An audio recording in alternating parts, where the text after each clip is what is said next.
இயேசு ஜீவிக்கிறார். சுவிசேஷ ஊழியம் வழங்கும் ஜீவ வார்த்தைகள்.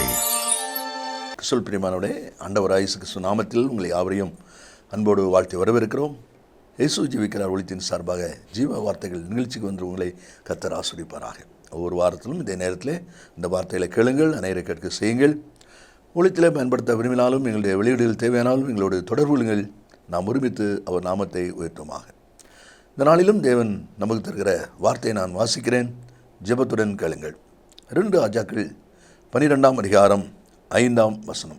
ஆசாரியர்கள் அவரவர் தங்களுக்கு அறிமுகமானவர் கையில் வாங்கி கொண்டு ஆலயத்தில் எங்கெங்கே பழுது காண்கிறதோ அங்கே எல்லாம் ஆலயத்தை பழுது பார்க்க வேண்டும் என்றான்.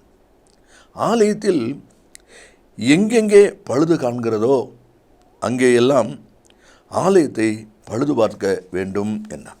இந்த வார்த்தையில் கேட்கிற அன்பு நேச பிள்ளைகளே, இன்றைக்கு ஆவியான நமக்கு முன்பாக வைக்கிற வார்த்தை என்ன? ஆலயம் பழுது பார்க்கப்பட வேண்டும். எங்கெங்கே எந்த காரியத்தில் பழுது வருகிறதோ, எந்த இடத்தில் பழுது இருக்கிறதோ அங்கெங்கே ஆலயத்தை பழுது பார்க்க வேண்டும் என்று சொல்லி இந்த வார்த்தை சொல்லப்படுகிறதை நாம் அதில் பார்க்கிறோம்.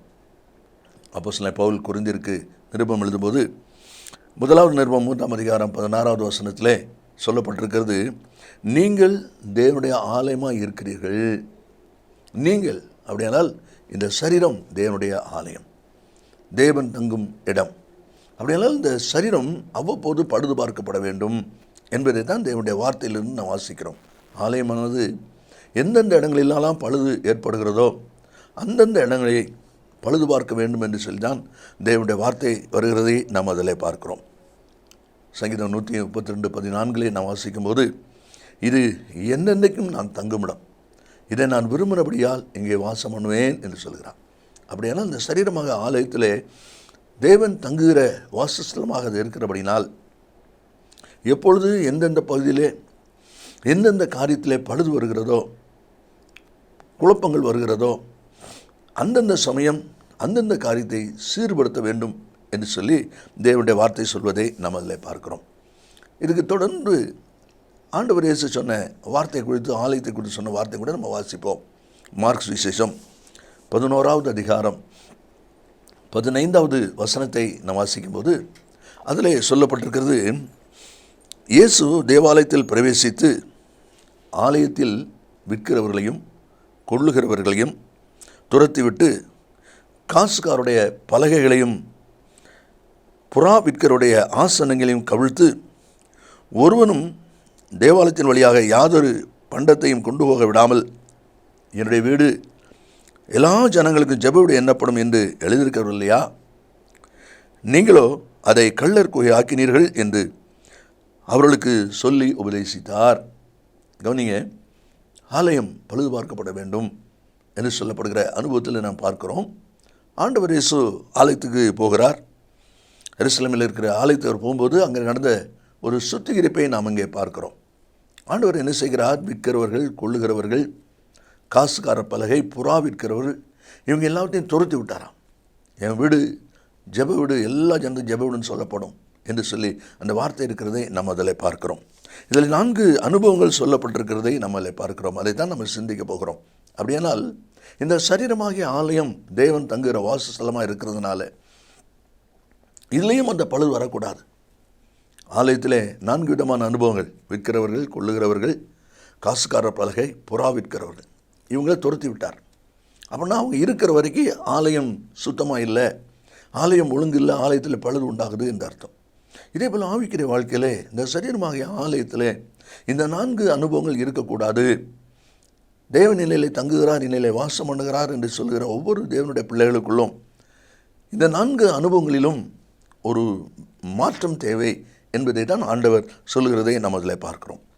முதல் அனுபவம் நாம் வாசிக்கிறோம். ஆலயத்துக்குள்ளே ஆண்டவர் துரத்தி விட்டது யாரெல்லாம்? விற்கிறவர்களை துரத்தி விட்டார் என்று சொல்லி பார்க்கிறோம். விற்கிறவங்கன்னா யார் என்று சொல்லி பார்க்கும்போது ஒருவேளை அங்கே பொருட்கள் விற்கிறவங்களாக இருக்கும். ஆனால் வேதம் என்ன சொல்கிறது? நீதிமொழி 23ஆம் அதிகாரம் 23வது வசனத்தில், சத்தியத்தை வாங்கு, அதை விற்காதே. விற்கிறவர்களை ஆண்டவர் துரத்தினாரே, இது யார்? சத்தியத்தை விற்கிறவர்கள் என்றுதான் அந்த வார்த்தையில் நாம் அறிய முடிகிறது. சங்கீத புஸ்தகத்தில் 50ஆம் அதிகாரம் 17வது வசனத்தை நான் வாசிக்கும்போது அதில் சொல்லப்பட்டிருக்கிற அனுபவம், என் வார்த்தைகளை உனக்கு பின்னாக எரிந்து போடுகிறாய். பார்த்தீங்களா? என் வார்த்தைகளை உனக்கு பின்னாக எரிந்து போடுகிறாய். அப்படியானால் அந்த வார்த்தையை நீ ஏற்றுக்கொள்ளவில்லை, அந்த வார்த்தைக்கு கீழ்ப்படியவில்லை, அந்த வார்த்தை உனக்கு வெறுப்பாக இருக்கிறது. ஆகினாலே அந்த வார்த்தைக்கு, கர்த்தர் சொல்லுகிற அந்த வார்த்தைக்கு கீழ்ப்படிய முடியாமல், அதை ஏற்றுக்கொள்ள முடியாமல், அதை நீ எனக்கு பின்னாலே எரிந்து போடுகிறாய் என்று சொல்லி ஆண்டவர் சொல்வதை நம்ம அதில் பார்க்குறோம்.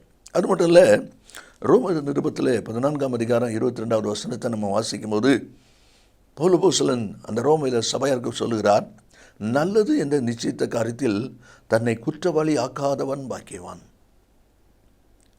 கிறிஸ்துக்குள்ளாக வேத வசனத்தின்படி ஆண்டவர் நமக்கு கற்றுக் கொடுக்கிற அனுபவங்களின்படி எது நல்லது என்று சொல்லி நிச்சயித்து கொண்டோமோ அந்த காரியத்திலே நாம் நிலைக்க வேண்டும், அதில் நிலைநிற்க வேண்டும். அதுதான் ஆண்டவர் விரும்புகிற காரியம். அதை நாம் புறக்கணிப்போம் என்றால், அதை ஒதுக்குகிறோம் என்று சொன்னால் நாம் யாராய் மாறிவிடுகிறோம்? விற்கிறவன் என்கிற பட்டியலிலே நம்முடைய பெயர் வர ஆரம்பிக்கிறது. அதை தான் தேவனுடைய வார்த்தை சொல்வதை நாம் அதில் பார்க்கிறோம். மத்தேயு 26ஆம் அதிகாரம் 29வது வசனத்தில் பேதுருவை பார்த்து இயேசுவை பிடிச்சி கொண்டு போகிறாங்க. பேதுரு பின்னால் போகிறார், தூரத்தில் பின் சென்றார். அப்போது வேலைக்காரி ஒருத்தி பார்த்து கேட்குறா, நீயும் இயேசுவோடு கூட இருந்தாய்? இல்லை, எனக்கு தெரியாது என்று மறுதளிக்கிறதை பார்க்குறோம். சத்தியத்தை விற்கிறது. இயேசுவோடு பின்னால் போகிறான், ஆனாலும் நீயும் அவரோடு கூட இருந்த என்று சொல்லி அந்த வார்த்தை சொல்லப்படும் பொழுது, ஆமாம் நானும் அவரோடு கூட உண்டு, சொல்லுக்கு தைரியம் இல்லை, பலன் இல்லை, எனக்கு தெரியாது என்று சொல்லி மறுதளிக்கிற ஒரு நிலைமை பார்க்கிறோம். அதுதான் சத்தியத்தை விற்கிறதான ஒரு அனுபவம். அதை தான் தேவனுடைய வார்த்தையில் சொல்லப்பட்டிருக்கிறது. ஓசியா 8:12 வாசிக்கிறோம், வேதத்தின் மகத்துவங்களை அவர்களுக்கு எழுதி கொடுத்தேன், அவர்களோ அதை அந்நிய காரியமாக எண்ணினார்கள். வேதத்தின் மகத்துவங்களை இந்த வார்த்தையில் கேட்கிற அன்பு நேச பிள்ளைகளே, உங்களுடைய வாழ்க்கையை யோசித்து பாருங்கள். தேவனுடைய வார்த்தைக்கு, சத்தியத்துக்கு கீழ்ப்படுகிற விஷயத்தில் நீங்கள் விதமாக இருக்கிறீர்கள். சத்தியத்தை வாங்கு, அதை விற்காத.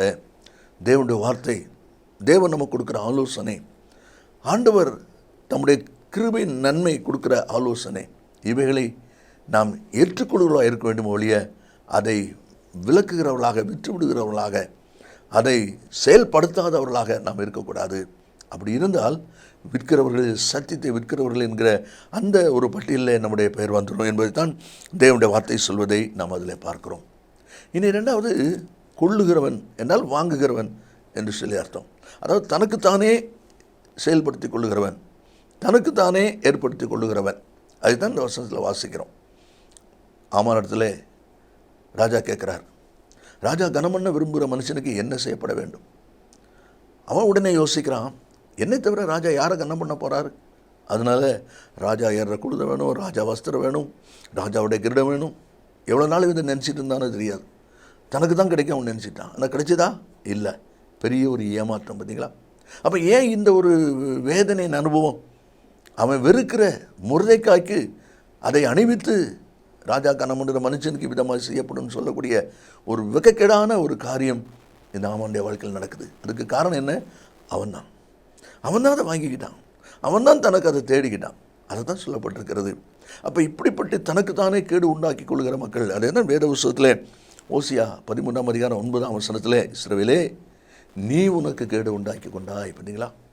நீயே உனக்கு கேடு உண்டாக்கி கொண்டாய். இப்போ ஆமானே அவனுக்கு தனக்கு தானே ஒரு வெட்கத்தையும் ஒரு வேதனையும் ஒரு அவமானத்தையும் உண்டாக்கி கொண்டதை பார்க்குறோம். பார்த்தீங்களா? தனக்குத்தானே கேடு உண்டாக்குகிற ஜனங்கள். அப்போ இப்படிப்பட்ட ஜனங்களையும் ஆண்டவர் துரத்துகிறார். இப்படிப்பட்ட சுபாவங்களும் ஆலயம் என்று சொல்லப்படுகிற தேவனுடைய பிள்ளைகளுக்குள்ளிருந்து அது வெளியாக்கப்பட வேண்டும் என்று சொல்லி தேவனுடைய வார்த்தையில் வாசிக்கிறோம். அதுதான் அதில் சொல்லப்பட்டிருக்கிறது.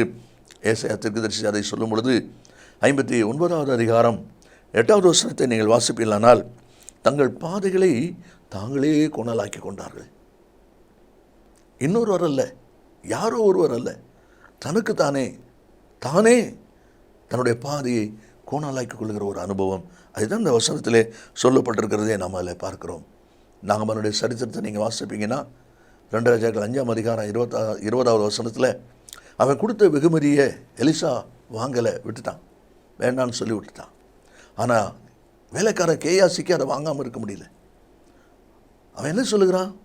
நான் பின்னால் போய் நாகமன் கையில் ஏதாயிலும் வாங்குவேன். அதே போல் வாங்கினான். அனுபவிச்சானா? இல்லை. அவன் விரும்பின பொருள் அவனுக்கு வாங்கினான்.